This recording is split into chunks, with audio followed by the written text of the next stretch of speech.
Please, where is my husband? Can't be here. I need to see my husband. Get my husband for me. 300 phones were already recording by the time she reached the aisle. Nobody at that wedding had ever seen her before, barefoot, dressed in something that might once have been white, now torn and stained beyond recognition, her hair matted, her hands shaking as two security guards moved to intercept her before she'd made it past the second row of seated guests. The groom saw her first. He didn't call for security to remove her. He didn't apologize to his 300 guests for the interruption. He stepped away from the altar, walked directly toward her, and offered her his arm like she was the only person in that entire cathedral who actually mattered. The bride, standing alone at the altar in a gown that had cost more than most people's homes, watched him do it without moving, without speaking, her expression giving away far more than she probably intended it to. Nobody in that room understood in that moment that the woman in the torn dress had a face that belonged to someone they'd all been told was dead for over a year. And she wasn't the only person in that cathedral wearing a face that didn't tell the truth. Before we get into how this actually started, hit subscribe if you're new here and drop a comment letting me know what city you're watching from tonight. Now let's go back 2 years to where this whole thing actually began. David Whitfield was the sole heir to Whitfield Maritime, a shipping and logistics empire his grandfather had built across 3 continents over nearly 50 years, expanding a single freight route between 2 coastal cities into a global network, handling a meaningful percentage of the region's commercial ocean freight. By the age of 30, David had already taken over daily operations from his father, whose declining health had made the transition necessary sooner than either of them had planned. He carried the responsibility with a seriousness that occasionally cost him the parts of his life that fell outside the company's demands. Friendships allowed to lapse. Personal time consistently sacrificed to whatever operational crisis happened to be unfolding that particular week. He had grown up watching his grandfather negotiate deals across 3 continents with a combination of shrewd calculation and genuine, old-fashioned integrity, and had absorbed over years of quiet observation, a belief that had shaped nearly every major decision of his adult life, that a company's actual worth was measured as much by the character of the people running it as by its balance sheet. That belief was about to be tested in ways David had never once anticipated. David met Amara at a maritime industry conference roughly 2.5 years before the events in that cathedral, during a panel discussion on logistics analytics where Amara, presenting on behalf of a small but respected data consulting firm, had spent a considerable portion of her allotted time directly, politely dismantling several assumptions embedded in a competing presentation David's own company had funded. He found himself, somewhat to his own surprise, more impressed than offended. He didn't hold back up there, David told her afterward, approaching her during the conference's closing reception with a directness he rarely extended to anyone outside his immediate business circle. I don't think being polite about bad data helps anyone make better decisions, Amara said, unbothered by the fact that she'd just spent 15 minutes critiquing a presentation his own company had commissioned. I assume you'd rather know if your logistics models have a blind spot than have someone flatter you into ignoring it. David laughed genuinely, for the first time in longer than he could easily remember at a conference reception. You're right. I would. Their relationship developed gradually over the following months, built less around the kind of grand romantic gestures David's social circle typically expected from someone in his position, and more around a genuine, steady compatibility. Long dinners that ran late because neither wanted the conversation to end, weekend trips taken specifically because Amara had never seen a particular stretch of coastline David had grown up sailing along, a partnership that felt, to David, considerably more solid than anything he'd previously experienced. Amara, for her part, had approached the relationship with an initial wariness born from her own hard-won independence. She had built her career entirely on her own merit, without family wealth or connections to smooth her path, and carried a healthy skepticism toward anyone whose life had unfolded with considerably more built-in advantage than her own. I need you to understand something, Amara told him, roughly 4 months into their relationship. I'm not interested in becoming an accessory to your family's company. If this is going to work, I need you to see me as someone building something alongside you, not someone decorating your life. I don't want anything else, David told her. "I've spent my whole life around people who wanted something for my family's name. I don't want that from you. I want exactly what you just described." David and Amara married roughly a year and a half after that conference reception, in a small, deliberately understated ceremony held at a coastal property David's family owned but rarely used, a choice Amara had specifically requested, uninterested in turning their relationship into the kind of headline-generating spectacle David's family typically attracted. David's mother, Eleanor Whitfield, had initially harbored some quiet reservations about her son marrying someone entirely outside their usual social circle, concerns that dissolved almost entirely once she came to know Amara directly. Her sharp intelligence, her genuine warmth once her initial wariness eased, and most significantly to Eleanor, the way David seemed to have become a calmer, more grounded version of himself since Amara had entered his life. "I haven't seen my son this settled in years," Eleanor told a close friend, shortly before the wedding. "I think she's exactly what this family actually needed, even if she'd never admit to wanting anything from us at all." The marriage's first 11 months unfolded with a kind of steady, unremarkable happiness that rarely makes for dramatic stories, but that both David and Amara privately considered the genuine foundation they'd both been quietly hoping to eventually find. Amara continuing to build her own consulting career, now taking on select projects with Whitfield Maritime itself. David gradually learning to leave work at a reasonable hour more consistently than he ever had before meeting her. Neither of them had any reason to suspect that a business rivalry neither fully understood the depths of was about to violently upend everything they'd built together.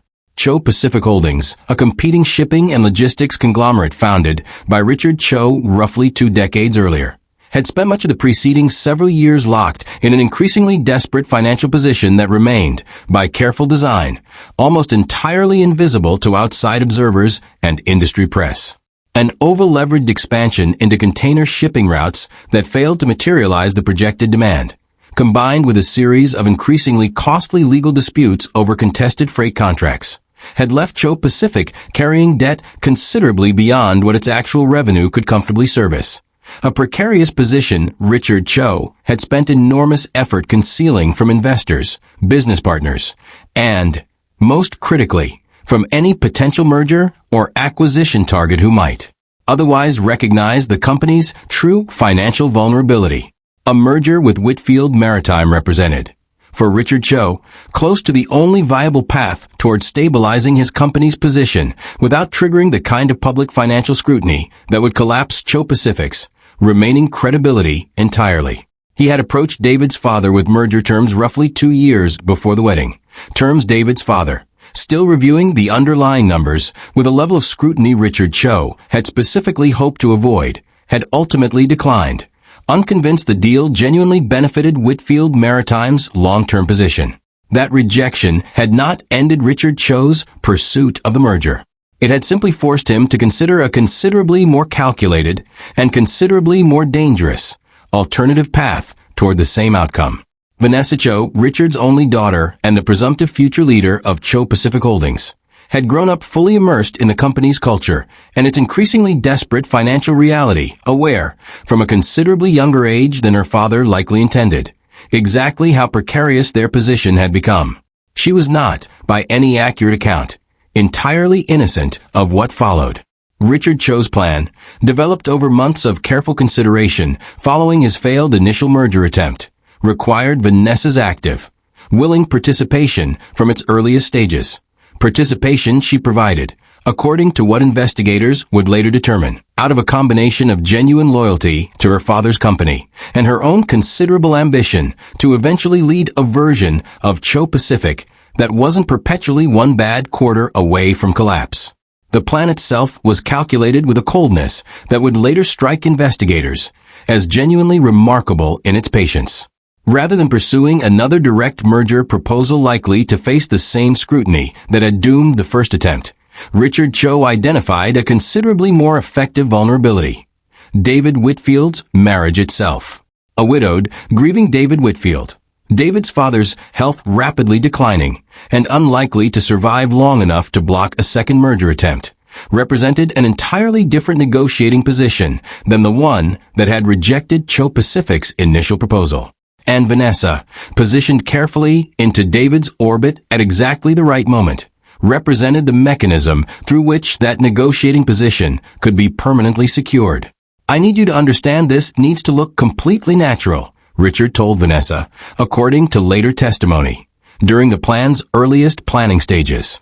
"Nothing about your relationship with him can ever look calculated. Everything has to feel like genuine chance." Vanessa, whatever private reservations she carried about what her father was actually proposing regarding Amara, ultimately agreed to play her assigned role. Amara's disappearance took place 11 months into her marriage to David. During a business trip she'd taken alone to meet with a coastal logistics client roughly 3 hours from home, a routine trip, unremarkable in every way, that ended when her vehicle went off a remote stretch of coastal highway with no traffic cameras and minimal passing traffic at that particular hour. The official accident report, compiled by local authorities in the days that followed, concluded that Amara's vehicle had likely hit a patch of black ice or lost control on a poorly maintained curve, sending it over a steep embankment toward the water below. Recovery efforts, hampered by difficult terrain and strong coastal currents, failed to locate her body within the time frame investigators considered viable for survival. David received the news during a board meeting, the memory of which he would later describe as the single worst moment of his entire life. A phone call from local police, the slow, disbelieving unraveling of every assumption he'd built his future around in the span of a single conversation. The memorial service, held roughly 3 weeks later, drew hundreds of mourners genuinely devastated by the loss of a woman many had come to know and respect during her brief but memorable time within David's professional and social circles. What none of those mourners knew, what David himself would not learn for well over a year, was that Amara's vehicle had not actually lost control on its own. It had been deliberately forced off that road by a second vehicle, one that had followed her for nearly 40 minutes before executing the maneuver at precisely the point on that highway with the least visibility and the fewest possible witnesses. Amara survived the crash, though barely, sustaining injuries severe enough that she remained unconscious for the better part of 2 days following her rescue from the wreckage. A rescue conducted not by local emergency services, but by individuals working directly on behalf of Cho Pacific Holdings, who had monitored the crash site closely enough to intercept her before any legitimate rescue effort arrived. She woke days later, in a remote private medical facility in a location she didn't recognize, under the care of staff who addressed her only by a generic patient identifier and refused, consistently and without exception, to answer any question regarding where she was, how she'd arrived there, or when she might be allowed to leave or contact her family. The facility, funded through a series of shell entities investigators would later trace back to Cho Pacific Holdings' more obscure financial subsidiaries, maintained a level of security and staff discretion that made any early escape attempt, during a recovery period that left Amara with severe injuries to both legs and a lasting concussion, genuinely impossible. "You need to focus on your recovery," staff would tell her, whenever she pressed for answers. "Everything else will be explained when the time is right." That explanation never came, at least not directly. Amara spent the following months piecing together fragments of understanding through overheard conversations, careless comments from staff who assumed their patient posed no meaningful threat of comprehending or acting on what she overheard, and a slow, painstaking process of physical recovery that gave her, gradually, more mobility and more opportunity to observe her surroundings. She was transferred to a second, even more isolated facility roughly 7 months into her captivity. A transfer she would later understand had been timed specifically to coincide with the earliest stages of David and Vanessa's public relationship, a development Amara had no way of knowing was unfolding at all. Vanessa Cho was introduced to David roughly 4 months after Amara's memorial, through a business connection carefully engineered to appear as coincidental as possible. A mutual industry contact who arranged what was framed as a routine discussion regarding a potential minor logistics partnership between their two companies. David, still deeply immersed in grief he had not begun to genuinely process, found in Vanessa someone who understood, at least on the surface, the particular pressures and expectations of running a family shipping empire.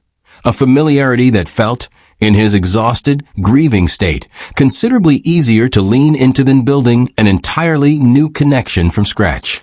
Vanessa played her role with a skill that would later strike investigators, reviewing the full timeline of her relationship with David, as genuinely remarkable in its patience and precision, never pushing too quickly, always allowing David to set the pace of their developing relationship, positioning herself consistently as a source of stability and understanding during his most vulnerable period, rather than as anyone actively pursuing a specific outcome. David's mother, Eleanor, initially wary given the timeline's proximity to Amara's death, gradually warmed to the relationship as Vanessa demonstrated, consistently, exactly the kind of patient, supportive presence David appeared to genuinely need. "I know this probably feels sudden to people watching from outside," David told his mother, roughly 6 months into his relationship with Vanessa. "But she's helped me remember how to actually function again. I don't think I would have made it through this year without her." Eleanor, unaware of the calculated foundation beneath what appeared to be a genuine, supportive connection, offered her blessing to the relationship's continued development, entirely unaware of the mechanism actually driving it forward. David proposed to Vanessa roughly 10 months after they'd met, in a private ceremony that drew considerable, favorable attention across the region's business press, a story framed, both by the couple themselves and by the media covering it, as a genuine love story built out of shared grief and unexpected connection between two prominent shipping families. David's father, whose health had continued declining throughout this period, expressed cautious support for the engagement, though notably, he raised the question of a potential Whitfield-Cho merger only once, during a private conversation with David shortly after the engagement announcement. "I want to be clear, this marriage isn't about any business arrangement between our companies," David told his father firmly. "I'm not marrying Vanessa to secure some deal you already turned down once. This is entirely separate from that." David's father, though he never lived to see the full truth eventually uncovered, expressed quiet relief at his son's clarity on the matter, a relief that would later strike David, once he understood the full scope of Richard Cho's actual plan, as one of the most painful ironies of the entire ordeal. Wedding planning proceeded over the following months, with a kind of scale and visibility befitting the union of two prominent shipping families. The ceremony scheduled to take place at one of the region's most prestigious cathedral venues, with an official guest list exceeding 300 attendees drawn from both families' extensive business and social circles. Neither David nor his mother had any indication, throughout the entirety of this planning process, of exactly what was happening to Amara during the same period, roughly 200 miles away, in a facility whose existence neither of them had any reason to suspect.